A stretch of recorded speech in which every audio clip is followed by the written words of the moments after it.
Good morning बच्चों। कक्षा 10 सामाजिक विज्ञान। तो हम अपने पहले चैप्टर के आज बात करेंगे वर्धन वंश। हमारा टॉपिक है वंश, वर्धन वंश के बारे में। तो वर्धन वंश की स्थापना 6ठी शताब्दी में दिल्ली के निकट थानेश्वर में हुई थी और इस वंश में कुल 3 शासक हुए थे। 3 शासक थे। फर्स्ट प्रभाकर वर्धन, दूसरा उनका पुत्र राज्यवर्धन और तीसरा उनका छोटा पुत्र हर्षवर्धन।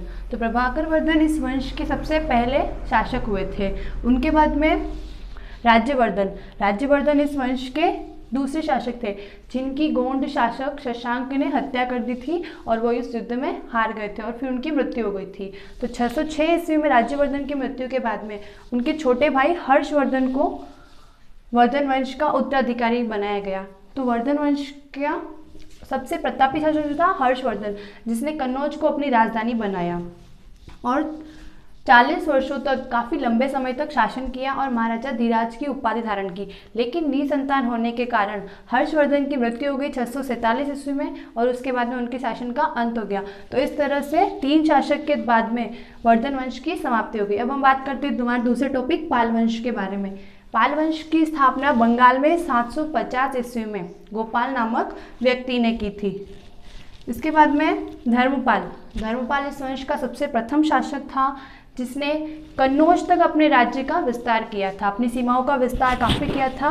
और इसके बाद में धर्मपाल जो था उसने त्रिकोणात्मक संघर्ष से अपने राज्य को सुरक्षित रखा था। अब ये त्रिकोणात्मक संघर्ष क्या है? तो ये जो कन्नौज है, पहले कन्नौज थी हर्षवर्धन की राजधानी, उसके बाद में पाल वंश के शासक ने धर्मपाल ने कन्नौज तक अपने राज्य का विस्तार किया।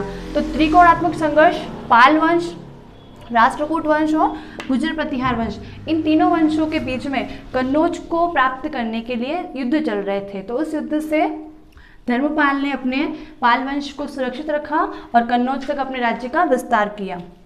फिर धर्मपाल ने विक्रमशिला विश्वविद्यालय की स्थापना की। ये बौद्ध धर्म को काफ़ी मानते थे और उस समय बौद्ध शिक्षाओं के केंद्रों की भी स्थापना की गई।